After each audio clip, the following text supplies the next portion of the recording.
Hello, ladies and gentlemen, boys and girls.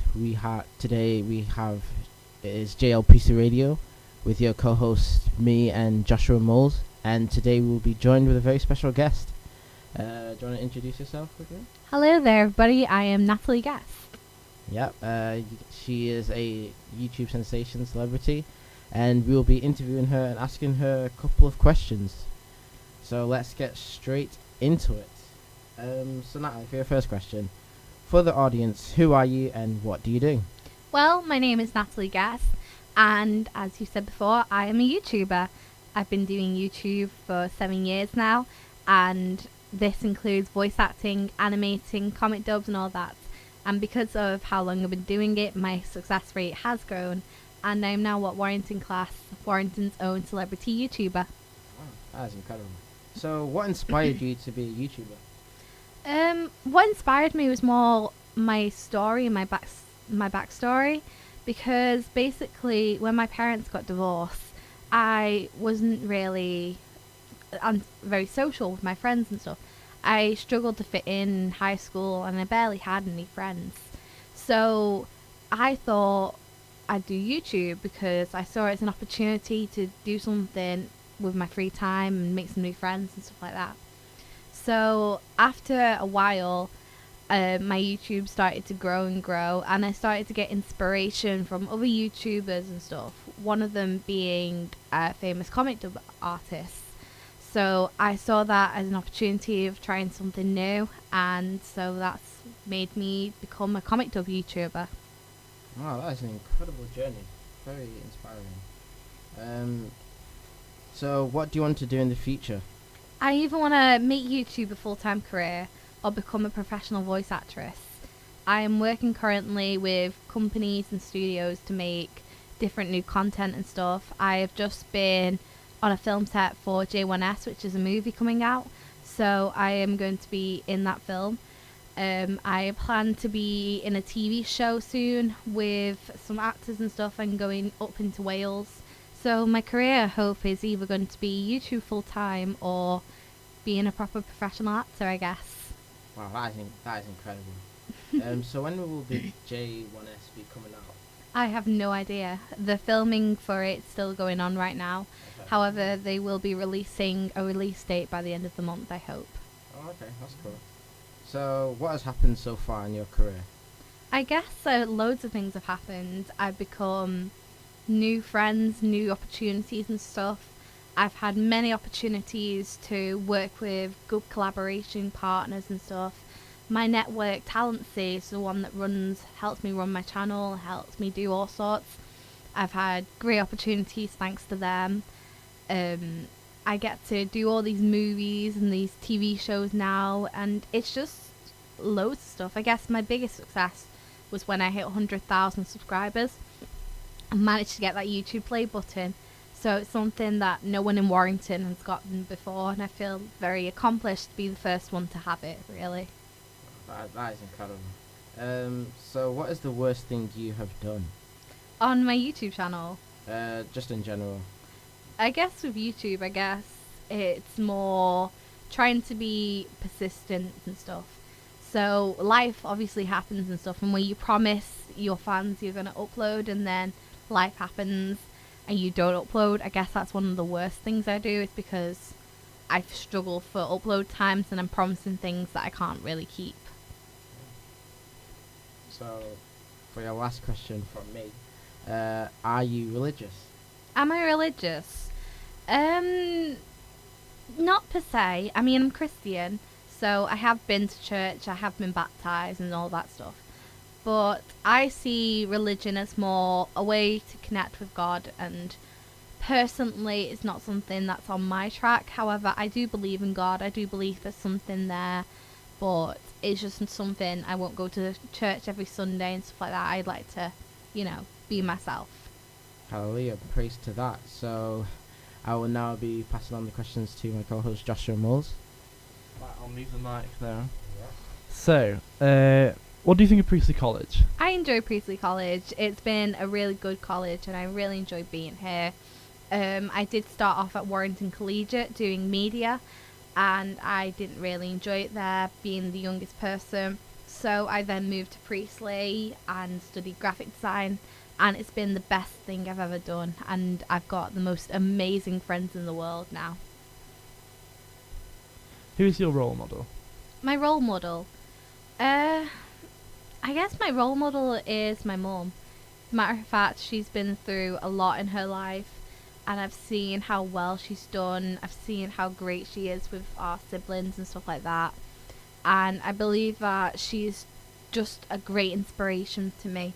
And I don't want to be my mum when I'm older, but I want to have the personality my mum's got and know that I'm strong, I can get through anything that life puts me through. So you feel very inspired by her? Yes. So, who would you meet from the past if you could pick anyone from the past to have dinner with? If I could meet anyone from the past, I guess it'd be Walt Disney. The matter of fact that he produced all these amazing animations, and I'd love to know his inspiration, how he got to be the way he is, and how he created Disney Studios and stuff. And I'd love to be able to talk to him and show him my own animations, show him my own skills and stuff, and maybe do future collaborations. That would have been good. That would be very good. So, if you could go back in time, what would you change? What would I change? I would change the fact of my naivety and stuff, and the matter of fact that because I'm a bit different and stuff, I would change the fact that I'd let that stop me being who I was. And so the matter of fact that I have autism, so because of that I struggle to fit in and I didn't want to make friends. I feel like if I could go back, I'd change that. I'd change any arguments I've had, any mistakes I've made, and try and make it so my future is bright as possible. I think really, especially on YouTube and things, you need those people who are different. You don't need like, if I say like the everyday person. You need someone who's like a good personality, and I think especially like stigmas with disability and things. You hear like people going, "Ooh, that's autistic," like it's some sort of like adjective for things. It can be quite. I can understand why it's really annoying in this like society. How do you feel with these like kind of comments that go around? I don't tend to take it to myself. I've had many people in the past put me down because of my autism, and have said to me many times, "You're not gonna do well in life. You're not gonna be able to cope," and all this type of stuff. And I've always just ignored it and stuff. I've seen autism as a superpower. Yeah. So I've got that power to do things not a normal human being could do because my autism is allowing me to have that special skill. It's like Sheldon from Big Bang Theory. Yeah. He has autism, and that makes him a super genius and stuff. So it's that superpower of being able to do something not everyone can do. And I see that as a skill more than a disability. I do volunteering with someone who's like a few years younger than me. He's autistic, and I can just see like his pattern in thinking is different, and that sometimes society just thinks difference is bad, and it's not. Yeah. It's not really always true, really. So, what music do you like? I like musicals actually. So like Dear Evan Hansen, Be More Chill, Wicked, all them type of stuff. I'd listen to musicals all day long. So, what was your high school life like? My high school life was really weird, to be honest. I didn't have many friends. Because of my personality, I got along with everyone. I was very civil. However, I did struggle to fit in high school. I was very different. I was known as the geeky Sonic nerd. So because my favourite video game character was Sonic the Hedgehog, and that's how I started my YouTube channel, I was known as the geeky Sonic nerd, the girl that sat in the corner drawing Sonic the Hedgehog and stuff. So I was always different to my peers and stuff. I found I got along with boys more better than girls. I got along with people who were younger than me, and that's how I got my little small squad. And we used to call ourselves the Stair Squad because we used to sit under the stairs every lunchtime and just do all sorts there. So high school wasn't the best place to be, but I definitely prefer being at college now that I've got real friends as well. Yeah. Fair enough. I know you're very busy, but what extracurricular things do you do? I used to do Respo and Breathe. However, I had a really bad situation that happened in December, and that kind of forced me to having to quit. However, I do work with a company called Not Too Tame. So we did a performance in November for the World War One Society, where we did that in the Warrington Town Centre, and we did a performance there. I have been working with companies to do movies and stuff like J1S and stuff. I used to go to the Peace Centre every Tuesday and Thursday, and there I would make new friends, learn different skills. I've done NCS, I've done Loud and Clear, I've done loads of different extra things. Yeah. Right now my big thing is going to Netherworld and playing Magic and learning new skills in that game. And to be honest, I'm just always busy and always doing things, because I feel like if you let things get to you, if you let things make you depressed, then you're only going to see darkness and despair.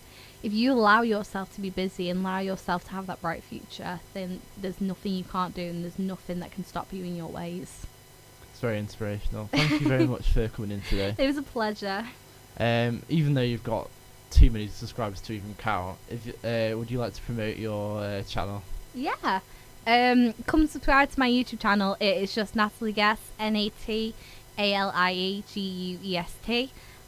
My YouTube channel has over 160,000 subscribers, and I do voice acting, comic dubs for Miraculous Ladybug, Sonic the Hedgehog, and loads of different cartoon characters. Thank you very much. Thank you.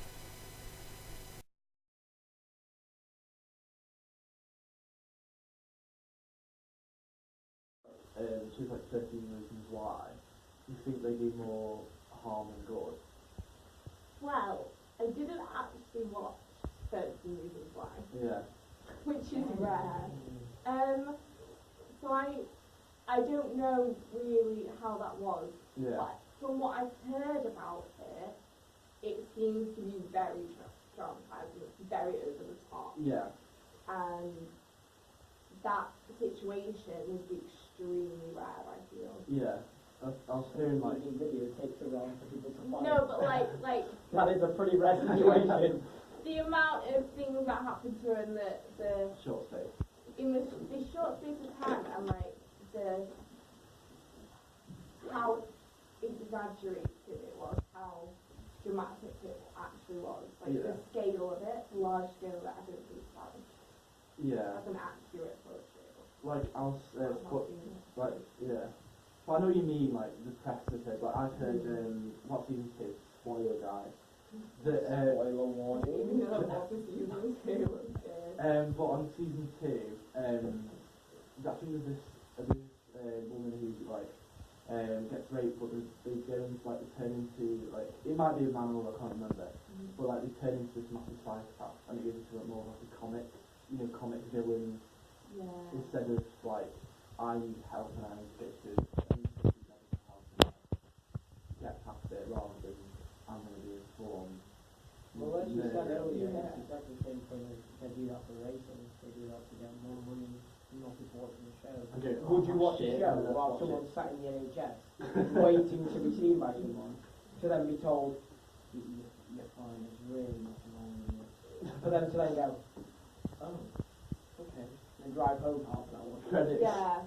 Credits roll. And then they figure it, And I think that that's a really inaccurate portrayal. And people sat at home who maybe do have mental health issues might go, oh no, I'm a psychopath, I'm gonna like kill people. And then not want to tell anyone because they don't want to be portrayed as a psychopath. Yeah, they don't want to be portrayed as someone who'd go out and murder people, which isn't the accurate. No, that's not what we do at all.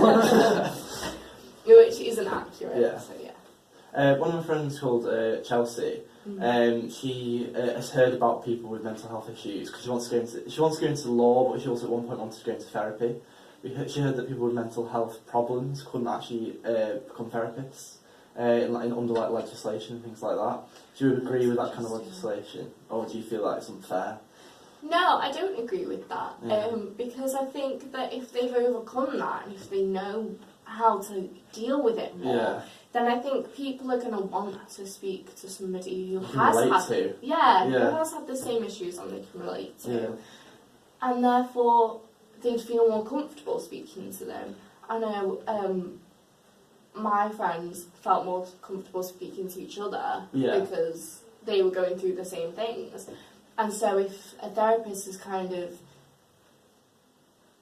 got over an extreme, then they can help somebody else through that extreme point in their life. And people who've had a variety of like different levels of Yeah, exactly. And some people, it might not be huge mental health issues, but I was trying to think this through properly, but that they can still help other people because of that.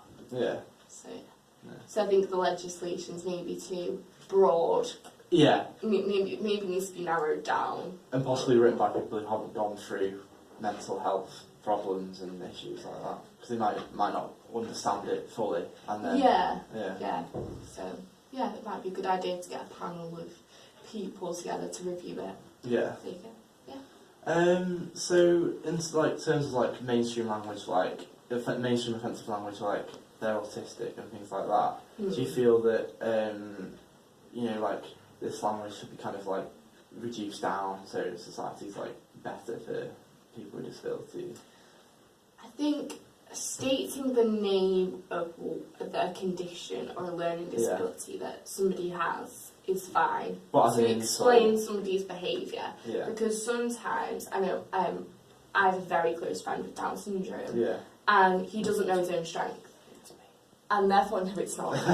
and therefore, people need to know that. Yeah. Because otherwise, he's going to do something or he's going to act a certain way and they're not going to understand. Yeah. Because they're just going to think that everything's fine. Yeah. You know what I mean? And they can lose like friends from people not knowing what who they are as a person. And then they don't understand what's going on. But offensive language. Yeah. Like if I turn around and call you, I don't know, autistic, that's not right. No.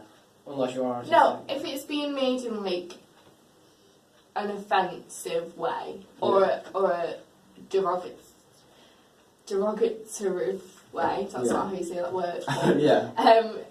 If it's being said in a way that is to make fun of somebody, then it shouldn't be said. Yeah.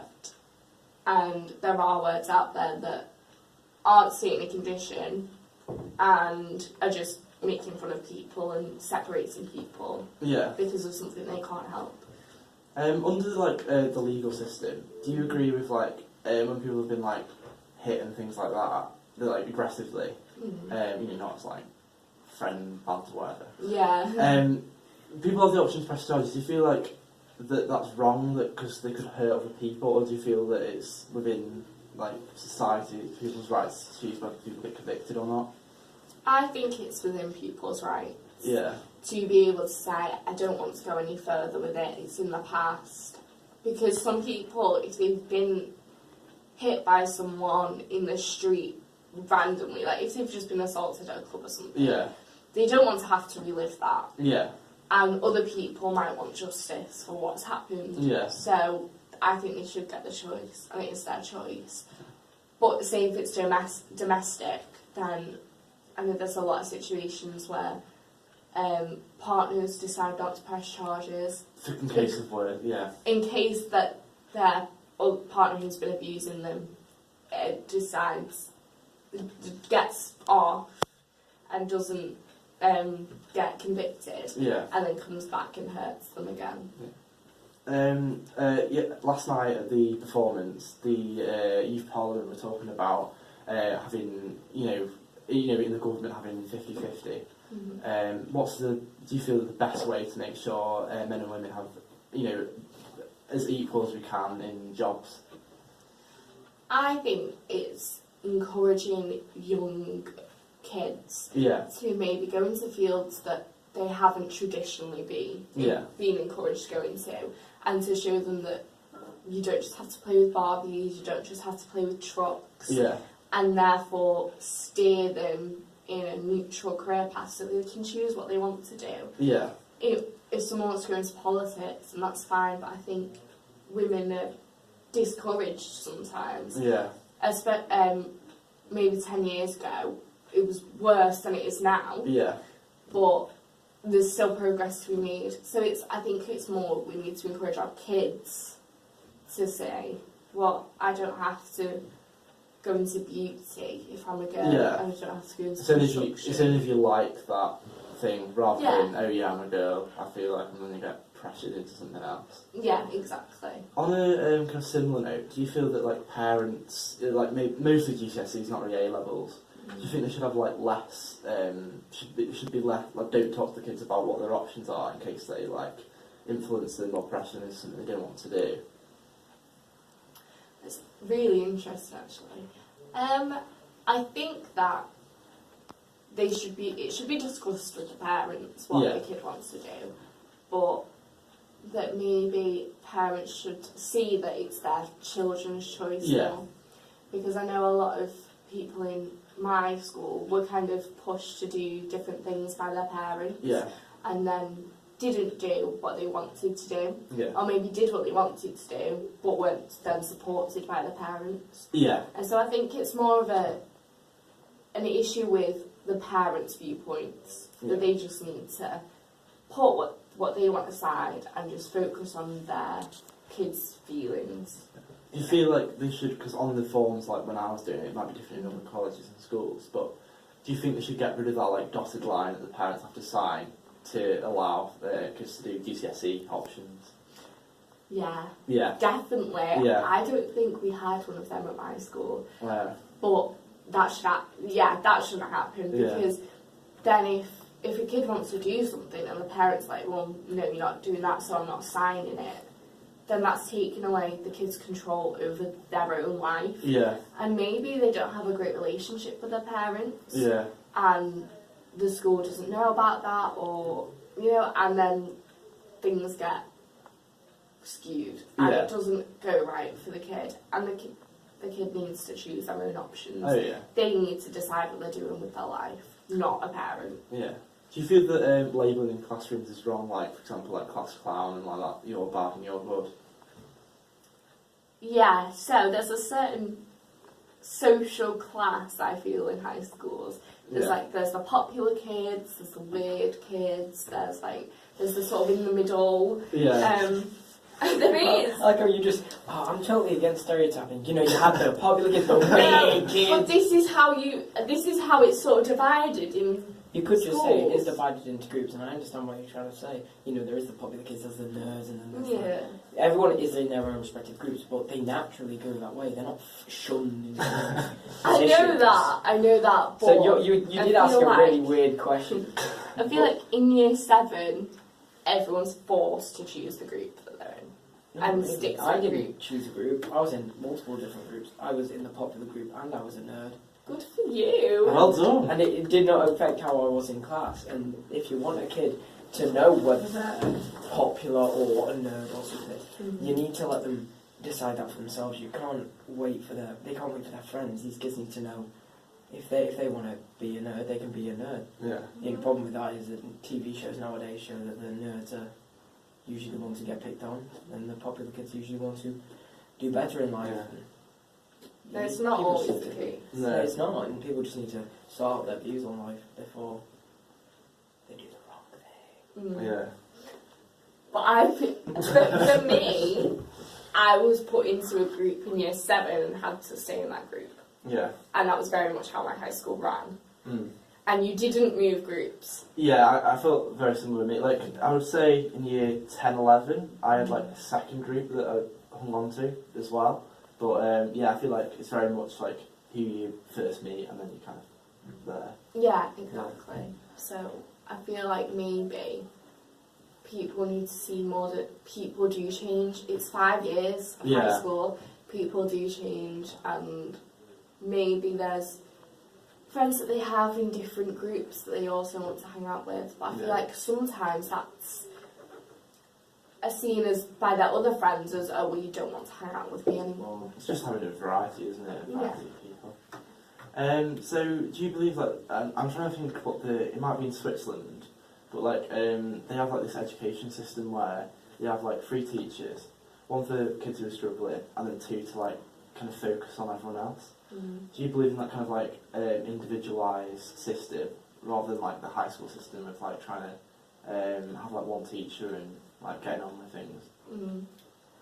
I think that education really needs to be more tailored towards kids now. Yeah. Because it's very much like how it was when we still worked in factories. Yeah. And so I think that needs to be changed, because otherwise you're just teaching kids to go and do an office job and do the same thing as everybody else. Yeah. And that's not the case anymore. There's so many new industries that you can go into, especially in this country. Oh yeah. Because we've developed so much that there's IT, there's retail, you can open your own business so easily now. And I think that people need to be encouraged to do that more. Yeah. Within their education. And that starts with how they're taught. Yeah.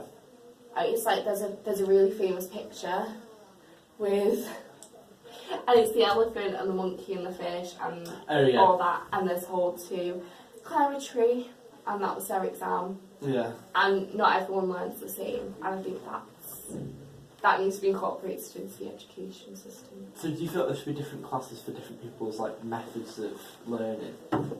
So like, let's say someone like it was a visual thinker or an auditory thinker. Do you feel like people should be divided into different kind of sets and classes like that?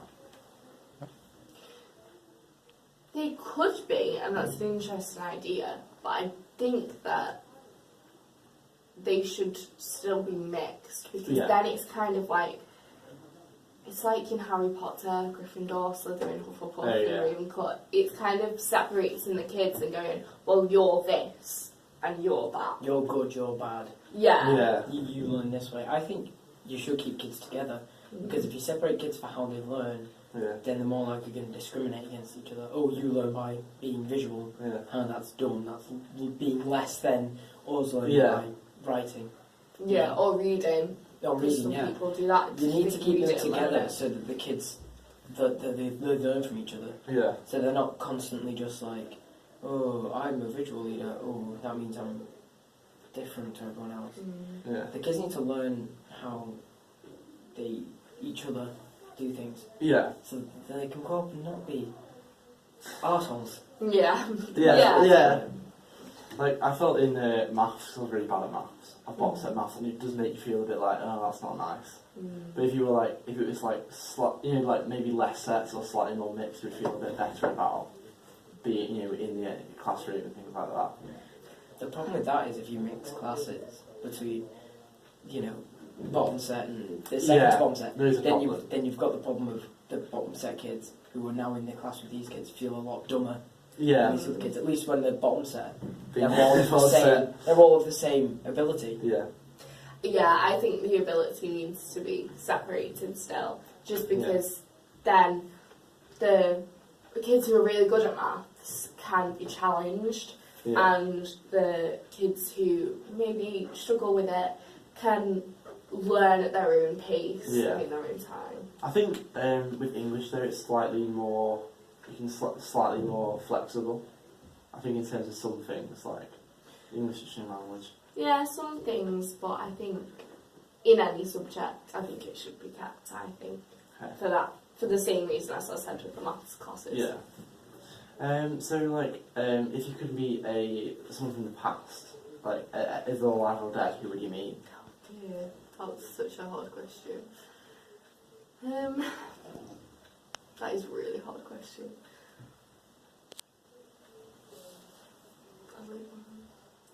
I honestly don't know, because I just can't think of anyone who I would like to meet. Do you have anyone, Dan? Do you want to take over this question? I'd probably want to meet Einstein. Really? Yeah. So then I can like do some more work. Then he does all his equations. Then I take that, sell it to the government, and make a load of money. Interesting. Nice. That's all about the money, Dan. Exploitation. Yeah. We'll bring back Hitler. And I know everyone's going to be like, oh, you're a dick. But Hitler did find a way to power through the corrupt system. And considering how corrupt Britain is, if I could get to the top, I could probably sort things out. And I'm not saying I want to bring him back so we can do all the bad things he did. Yeah. Just so he can teach me how I can get through the government systems all the way to the top. And then sort this goddamn country out! Paul Clock's next door. Yeah. Just coming in and it goes, Just turn mine. So, luckily his phone was not caught on camera. So... well, that's been cut as well. One big blur across the screen. So, what are your political views? That's interesting. Right, left one. I support the Labour Party. Okay. But I think that's mainly because my family supports the Labour Party. Because I really love that Corbyn guy. No. What hair? Mainly because I think the yeah, I think that Tories are very much about themselves. Yeah. And they about the richer people in the south. Yeah. And not maybe about Us Northerners. us northerners. And that is such a northern answer, but like that's just my answer. No, the most northern answer is I've got to get back to work. I've got to get back. Got to work. go down the mines. Down the Down the mines. Where are you from? Yeah. Stuck just before Margaret Thatcher's time, just like And as she's leaving, the interview just picks up a pickaxe, puts it in front of her. Right, down the mines. Wow. So yeah. Yeah. So what do you feel of like? Do you feel Theresa May has made a massive mess of Brexit? Oh with, yeah, stubbornness? You don't even need to answer this. Yes. Hang on. I think she's done the best she could given the circumstances. I honestly think she's done the best she could. Because she was thrown into a situation. She's thrown into this situation. And kind of had to deal with it. But you're going to be hated by anyone who wants that position, aren't you? Yeah, I think anyone who went into that position, everyone would have hated. Yeah. Because we all voted, well, I didn't. Yeah, vote, but if you could have voted, yeah. The country voted leave. And they decided we're going to leave the EU. And Theresa May didn't necessarily sign up for that. Yeah. And then we didn't know the facts. Yeah, we weren't fully told. And then when we learnt the facts after the vote, everyone freaked out. Yeah. And now, no matter what deal Theresa May gets, everyone's going to hate it. Do you think David Cameron was cowardly just to like leave because it was getting stressful? Yes. He campaigned for stay. He campaigned for the Remain. And so I think when you're put in that position, it's difficult. I think he possibly should have stayed. Yeah.